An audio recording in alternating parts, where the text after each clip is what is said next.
be terminated. Their lives will be terminated. মধ্যপ্রাচ্যের চলমান যুদ্ধে মার্কিন প্রেসিডেন্ট ডোনাল্ড ট্রাম্পের হুঁশিয়ারিকে কার্যত তুড়ি মেরে উড়িয়ে দিয়েছে ইরান। যুদ্ধ শুরুর পর 1 মাসের মধ্যে যুক্তরাষ্ট্র একের পর এক সতর্কবার্তা দিয়েছে, একই সঙ্গে যুদ্ধবিরতির নানা শর্ত ও প্রস্তাবও সামনে এনেছে, কিন্তু কোনোটি টলাতে পারেনি তেহরানকে। প্রতিশোধের আগুনে জ্বলতে থাকা ইরান পাল্টা হামলা চালিয়েই যাচ্ছে। এমন পরিস্থিতিতে ট্রাম্প যে 10 দিনের আলটিমেটাম দিয়েছিলেন তার মাত্র 48 ঘন্টা বাকি, এই কথাও আবার স্মরণ করিয়ে দিয়েছেন তিনি। মার্কিন প্রেসিডেন্ট ডোনাল্ড ট্রাম্প সামাজিক যোগাযোগ মাধ্যম ট্রুথ সোশ্যালে দেয়া এক পোস্টে কড়া হুঁশিয়ারি দিয়ে বলেন, 10 দিনের সময়সীমা শেষ হতে আর মাত্র 48 ঘন্টা বাকি। এর মধ্যে ইরান হরমুজ প্রণালী খুলে না দিলে তাদের ওপর নরক নেমে আসবে।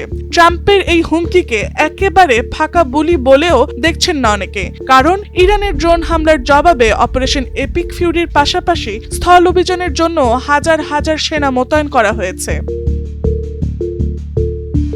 অন্যদিকে ইরান তার উন্নত রণকৌশল দিয়ে বারবার বিশ্বকে চমকে দিচ্ছে। ট্রাম্পের আগ্রাসনের বিরুদ্ধে এবার সরাসরি যুদ্ধে জড়াতে পারে ইরানের মিত্র গোষ্ঠীগুলো। হরমুজ প্রণালীর পাশাপাশি বাব আল মান্দেবও অচল হয়ে পড়ার আশঙ্কা তৈরি হয়েছে।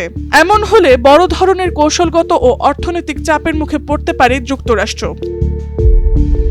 ট্রাম্পের হুঁশিয়ারির জবাবে ইরানের সামরিক বাহিনীর মুখপাত্র লেফটেন্যান্ট কর্নেল ইব্রাহিম জোলফাগারি বলেন, যদি আগ্রাসন বৃদ্ধি পায় তবে পুরো অঞ্চল আপনাদের জন্য দোজখে পরিণত হবে। ইরানের ইসলামী প্রজাতন্ত্রকে পরাজিত করার যে বিভ্রম আপনারা লালন করছেন তা একটি জলাভূমিতে পরিণত হয়েছে, যেখানে আপনারা ডুবে মরবেন। হুমকি আর পাল্টা হুমকির এই পরিস্থিতিতে উদ্বেগ নিয়ে তাকিয়ে আছে বিশ্ব। আগামী 2 দিনে ইরান বা যুক্তরাষ্ট্র যেই নতুন ধ্বংসযজ্ঞ চালাক না কেন তার সরাসরি প্রভাব পড়বে বিশ্ব অর্থনীতিতে, এমনটাই মনে করছেন বিশ্লেষকেরা। তাদের আশঙ্কা, খুব অল্প সময়ের মধ্যেই এই যুদ্ধের পরবর্তী গতিপথ স্পষ্ট হয়ে যাবে, আর তাতে বৈশ্বিক জ্বালানি সংকট আরো তীব্র হতে পারে।